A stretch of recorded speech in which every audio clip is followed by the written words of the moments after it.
Hey guys, welcome back हो गया है चैनल पर। बात करेंगे हम नूरा फ़तेही के ऊपर। फ़िलहाल जो एक कंट्रोवर्सी चल रही है नूरा फ़तेही और संजय दत्त को लेके, तो उन सारी चीज़ों के बारे में बात करेंगे। और हम बात करेंगे नूरा फ़तेही ने किस तरीके का बचकाना किस्म का बयान दिया है।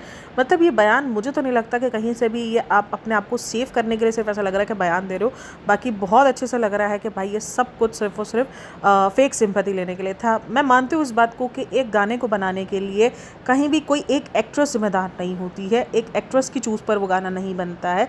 लेकिन हर बार आके सेम तरीके की बात करना, विक्टिमाइज करना कि हम नेपो नहीं है, हमारी सुनी नहीं जाती, हमारा ये नहीं किया जाता, हमारा वो नहीं किया जाता। आपकी अपनी चॉइस है कि आपको काम करना है या नहीं करना। अगर आप लोग ये बोल रहे हो कि हमें नेपोटिज्म की वजह से काम अच्छा नहीं मिलता इसलिए हमको कुछ भी करना पड़ता है, तो ये कहीं से भी लॉजिक नहीं मिल सकता कि गलत काम करने को आप ये लॉजिक दे रहे हो कि हम नेपोटिज्म से बिलोंग नहीं करते इसलिए हमको ये सारे काम करने पड़ते हैं। आपकी अपनी चॉइस है कि आपने अपने आप को किस तरीके से विजुअलाइज करना है, किस तरीके से आपको अपने आप को दिखाना है, वो आपका अपनी चॉइस है। मैं इस गाने पर बात कर रही हूँ जो फ़िलहाल आया हुआ है और जो कि अब हटा दिया गया है। उसके लिरिक्स इंतहाई ज़्यादा गंदे और डबल मीनिंग है, जिस पे लोग कह तो रहे कि भाई बॉटल की बात चल रही है, बट वो हम सबको पता है कि वो बॉटल की बात नहीं थी। जिस तरीके के गंदे लिरिक्स बताए गए हैं और जिस तरीके के लिरिक्स, और नूरा फ़तेही ऐसा नहीं कि पहली बार अभी सुर्खियों में आई हैं, इससे पहले भी नूरा बार बार जो है वो सुर्खियों में आती रही हैं। चाहे वो गिफ्ट्स लेने का सीन हो, चाहे वो फेमिनिज्म पर उल्टा बयान देने का सीन हो। मतलब लोगों को बड़ी हैरत हुई थी जब इसने फेमिनिज्म पे बयान दिया था। लोगों को लगा यार मतलब ये कैसे बोल सकती है, जहाँ पर लोगों को उसकी मेंटलिटी ये नज़र आई कि ये उस किस्म की है कि जहाँ पर इसको है कि भाई हस्बैंड कमाए और औरत जो है वो घर में रहे, और इस तरीके की सोच वो बताती हुई आई है जहाँ पर मर्द कमाए और औरत घर में रह के खर्च करे। देखो, हर इंसान की अपनी इंडिपेंडेंट सोच होती है। कुछ लोग इसको रिग्रेसिव माइंडसेट कहते हैं, कुछ लोग कहते हैं भाई सबकी अपनी मर्जी है। आपकी अपनी मर्जी, आप ओके है, लेकिन जब आपके ऊपर बात आती है तो आप अलग तरीके से प्रिटेंड करते हो, और जब आप इंटरव्यूज़ वगैरह में आते हो तो आप अलग तरीके से पेश आते हो। तो ये लोगों को हिपोक्रेसी लगती है कि भाई ये गलत है, इस तरीके से नहीं होना चाहिए। खैर, इस वाले गाने की जो नूरा फ़तेही का गाना आया है उसके बाद लोगों को नेहा कक्कर वाला गाना बहुत ज़्यादा सेंसिबल लगना शुरू हो गया है। मैं सोच रही हूँ मतलब एक गाने को अच्छा कहलाने के लिए इससे ज़्यादा वल्गर गाना दिखा दो तो लोग जो है वो उस गाने को अच्छा कहना शुरू कर देंगे। लिटरली लोगों ने ऐसे कमेंट्स करने शुरू कर दिए थे कि नेहा कक्कर तो बेचारी एवं ही बदनाम हो रही थी, असल बदनामी तो यहाँ है। खैर, मुझे बड़ी अजीब सी मतलब बेवकूफ़ाना बात लगी नूरा फ़तेही की कि हमें पता ही नहीं था, हिंदी वर्जन तो मुझे पता ही नहीं था, मेरी AI पिक्चर्स यूज़ कर ली गई। मतलब इतना कोई डम कैसे हो सकता है? ये तो चलो जी, ये तो मुद्दा बन गया है इसलिए। अगर ये मुद्दा नहीं बनता तो ये कभी भी आके इस तरीके से बोलती ना, कभी भी नहीं बोलती। ये तो मुद्दा बना तो इसलिए, तो इसको विक्टिम कार्ड खेलना ही बोलेंगे। नहीं, बहुत बड़ी बेवकूफ़ी है आपकी। जाहिर सी बात है, सिर्फ डांस मूव्स नहीं थे आपके, डांस मूव्स भी कोई इतने अच्छे नहीं है, डांस मूव्स भी आपके बहुत अजीब से ही हैं। और जाहिर सी बात है, हम सबको पता है कि ये एक डांस मूव है, ये एक जो है वो आइटम सॉन्ग है। तो अब आइटम सॉन्ग का जो जिस तरीके से जा रहा है, रुझान जिस तरफ जा रहा है, उस तरफ से तो पता ही है हमको कि ये कोई मतलब लोगों के लिए इतनी बड़ी बात जो है वो सॉन्ग्स के मूव्स नहीं रहे। सॉन्ग्स के सिर्फ डायलॉग पे लोगों को थोड़ा सा ऑब्जेक्शन उठा और उसके बाद जो है वो डायलॉग्स जो हैं वो हटा दिए गए। सॉन्ग्स जो है वो हर जगह से हर एक लैंग्वेज में हटा दिया गया। देखो, आपको कोई लैंग्वेज समझाई जाए या ना समझाई जाए, लेकिन आपको बताया तो जाता है ना कि आपको ऐसे मूव्स करने हैं, आपको इस तरीके के एक्सप्रेशन देने हैं। आपके एक्सप्रेशन ऐसे कैसे निकल आए? आपको बताया तो होगा ना कि इस तरीके से नहीं, इस तरीके से एक्सप्रेशन। तो ये बहुत बेवजह सी, बहुत नामुनासिब तरीके की मुझे बात लगी, जहाँ पर आप आके सिर्फ विक्टिम कार्ड खेलो कि मुझे तो कुछ पता ही नहीं था, मुझे तो हिंदी वर्जन पता ही नहीं था, मेरी तो इजाज़त के बगैर AI फ़ोटो बना ली गई, ये कर लिया गया, वो कर लिया गया। सही है, मैं मानती हूँ आप जिस इंडस्ट्री में काम कर रहे हो वहाँ पर बहुत कुछ ऊपर नीचे चीज़ें होती हैं। मैं बिल्कुल डिनाई नहीं कर रही कि नहीं होता है, वहाँ पर भी नेपोटिज्म है, वहाँ पर भी बहुत सारे लोग अलग अलग चीज़ों से जूझ रहे होते हैं। बहुत बड़ी बड़ी एक्ट्रेस भी मी टू का जो है वो बनती हैं शिकार। ये कोई ऐसा नहीं है, मैं ये नहीं कह रही कि नहीं होती वहाँ पर चीज़ें, लेकिन ये कहना कि नहीं हमें तो कुछ पता ही नहीं है, मतलब आप ये तो अच्छा हुआ इसने ये नहीं कह दिया कि मुझे तो पता भी नहीं है कि मुझसे ये मूव्स करवा गए। मुझे तो बस बोला गया था ये गाना जो है एक पारिवारिक शो के लिए है। ये तो मैंने कहा शुक्र इसने ये नहीं कह दिया कि इसको ये तो पता था कि ये अंदाज़ा था कि ये गाना इस तरीके का है। बहन कुछ भी बोल सकती है, बहन ये भी आकर बोल सकती है मेरे तो कपड़े पूरे थे लेकिन इन्होंने AI के जरिए मेरे कपड़ों को आधा कर दिया। बहन मतलब कुछ भी। और नूरा फ़तेही के आइटम सॉन्ग्स मुझे लगता है हमेशा से इसी तरीके के रहे हैं, जो ऑब्जेक्टिफाई रहे हैं, जहाँ पर उसको ऑब्जेक्टिफाई किया जाता है। अगर आप नूरा फ़तेही के आइटम सॉन्ग्स देखते हुए आ रहे हो तो आपको पता होगा कि उसके सॉन्ग्स किस तरीके से होते हैं। मतलब वो ऐसे फैमिली में बैठ के आप नहीं देख सकते अक्सर सॉन्ग। हाँ, जो लोग सिर्फ नूरा फ़तेही को कसूरवार कह रहे हैं कि भाई इसको नहीं करना चाहिए, या सिर्फ सिंगर को कह रहे हैं कि सिंगर को नहीं गाना चाहिए। अच्छा, सिंगर का भी अलग ही बोला जा रहा है कि सिंगर को भी नहीं पता। भाई जब ये गाना हमको डबल मीनिंग फील हो रहा है तो क्या उनको फील नहीं हुआ होगा? बिल्कुल हुआ होगा, कैसे नहीं हुआ होगा उनको फील। मैं तो यही सोच रही हूँ।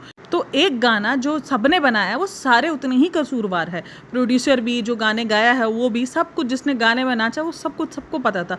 अच्छा, संजय दत्त के ऊपर भी काफ़ी एलिगेशंस लग रहे हैं कि संजय दत्त ऐसा कैसे कर सकते हैं, संजय दत्त इतने कंट्रोवर्शियल। भाई संजय दत्त का और कंट्रोवर्सी का कितना करीब का रिश्ता वो हम सब जानते हैं। अगर आपको याद हो संजय दत्त का वो चोली के नीचे वाला गाना, वो भी इतना ही कंट्रोवर्शियल रहा था। माधुरी दीक्षित के साथ जो वो गाना था उस टाइम पर भी वो बहुत ज़्यादा कंट्रोवर्शियल रहा था। तो ये आहिस्ता आहिस्ता ये वल्गरिटी को नॉर्मलाइज कर करके आज हम इस मकाम पर आ गए। अब देखना कुछ टाइम बाद ये सारी चीज़ें भी नॉर्मलाइज हो जाएगी। अच्छा, लोग सेंसर बोर्ड पे भी काफ़ी भड़के हुए थे कि सेंसर बोर्ड कहाँ सोया हुआ था। जब ये गाना गया सेंसर बोर्ड के लिए तो सेंसर बोर्ड ने कैसे इसको रिलीज़ करने की इजाज़त दे दी।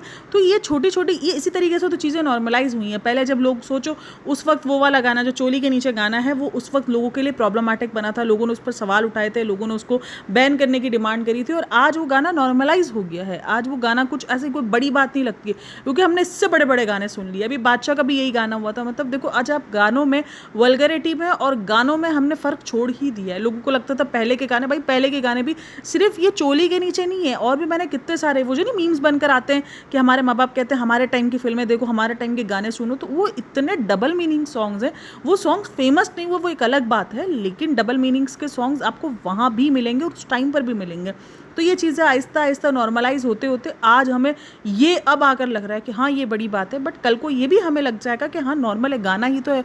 कुछ लोगों का मानना ये है कि गाने को इतना ज़्यादा सीरियस क्यों ले रहे हैं, गाना ही तो है।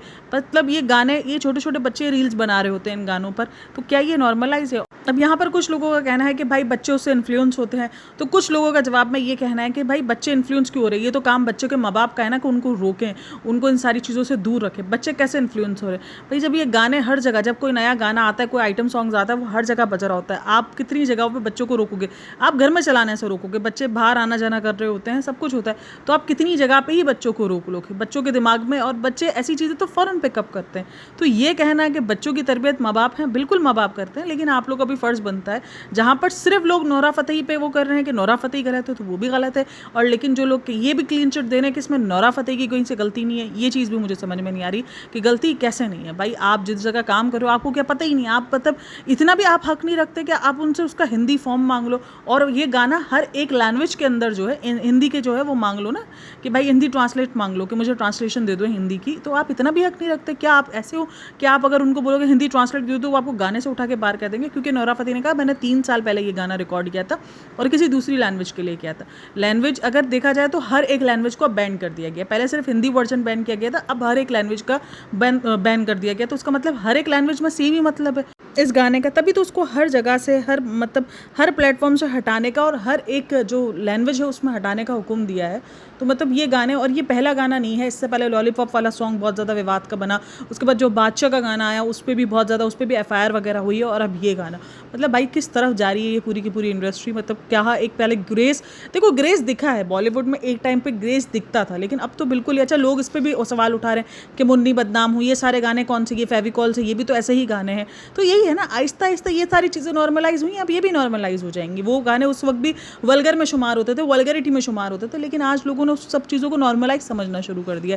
जब आइटम सॉन्ग का सब कुछ शुरू हुआ था उस टाइम पे भी आइटम सॉन्ग्स को लेकर बहुत ज़्यादा एक बवाल मचा था, लेकिन फिर लोगों ने कहा पहले भी तो होता था, ये होता था। तो आहिस्ता आहिस्ता ये सारी चीज़ें नॉर्मलाइज होती रही। आइटम सॉन्ग्स, मुझे याद है जब ये जो चिकनी चमेली और ये सारे गाने आने शुरू हुए थे आइटम सॉन्ग्स के, और खास करके जब हीरोइनें करना स्टार्ट की थी, पहले क्या होता था कि आइटम सॉन्ग्स की जो गर्ल्स होती थी ना, आइटम गर्ल्स जो आइटम्स करती थी वो अलग ही होती थी ज़्यादातर कैटेगरीज में, अगर आप देखो तो वो एक अलग होती थी। लेकिन जब हीरोइनों ने करना स्टार्ट किया तो तब लोगों को ये चीज़ का भी झटका लगा था कि यार ये क्या है। तो कुछ लोगों को ये आइटम सॉन्ग्स जो हैं वो वल्गर लगते हैं, कुछ लोगों को लगता है नॉर्मलाइज है, तो सबकी अपनी अपनी सोच होती है। खैर आप लोग इन सब में क्या कहना है मुझे लाजमी बताइएगा। क्या सिर्फ नोरा फतेही पे भी इल्ज़ाम देना ठीक है? मुझे नहीं लगता कि इल्ज़ाम देना ठीक है। एक गाना जब बनता है तो उसमें जितने लोग शुमार होते हैं उन सबको पता होता है कि वो क्या कर रहे क्या नहीं कर रहे। जब सुनने वाले को पता चल गया कि ये कितना वल्गर गाना है तो उनको भी पता तो चल ही गया होगा। खैर मासूम कोई भी नहीं है, विक्टिम कार्ड खेलना अलग है, लेकिन नोरा फतेही हमेशा इसी तरीके से जो है ना वो एक्ट करती है। खैर आप लोग क्या कहना है इन सब में मुझे लाजमी बताइएगा। बाकी वीडियो अच्छी लगी तो like share and subscribe my channel. अपना बहुत सारा ख्याल रखना, मिलते हैं नेक्स्ट वीडियो में, तब तक के लिए टेक केयर, बाय बाय, अल्लाह हाफ़िज़।